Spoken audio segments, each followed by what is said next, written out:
जमीन के नीचे कोयला घोटाला, जमीन के ऊपर घोटाले ही घोटाले, हवा में 2G स्पेक्ट्रम घोटाला। लेकिन क्या आप जानते हैं कि कांग्रेस ने जमीन आसमान में ही नहीं बल्कि अंतरिक्ष तक में घोटाला किया हुआ है।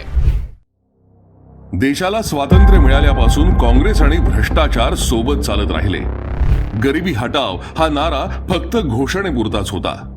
आश्वासनांच्या फक्त खिरापती वाटत काँग्रेसच्या नेत्यांनी स्वतःची तुंबडी भरली। गोरगरीब जनतेच्या पैशावर डल्ला मारण्यात काँग्रेस आणि त्यांची पिलावळ कायमच पुढे राहिली। 58 वर्ष सत्ता उपभोगून देशाला फक्त काँग्रेसनं दिलं काय तर कॉमनवेल्थ, 2G स्पेक्ट्रम, सत्यम अशा अनेक घोटाळ्यांच्या जखमा। काँग्रेसच्या भ्रष्टाचाराची कीड आपल्या राज्याला देखील लागली।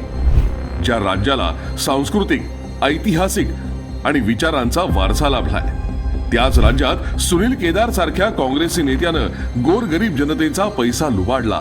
जिथे सर्व नागरिक आपल्या कष्टाचा पैसा सुखरूप राहावा म्हणून बँकेत ठेवतात, त्याच नागपूर जिल्हा बँकेत 150 कोटींचा घोटाळा करणारा काँग्रेसचा माजी मंत्री सुनील केदार। या महाशयांच्या घोटाळ्याच्या कुंडलीसाठी पुढील व्हिडिओ नक्की बघा।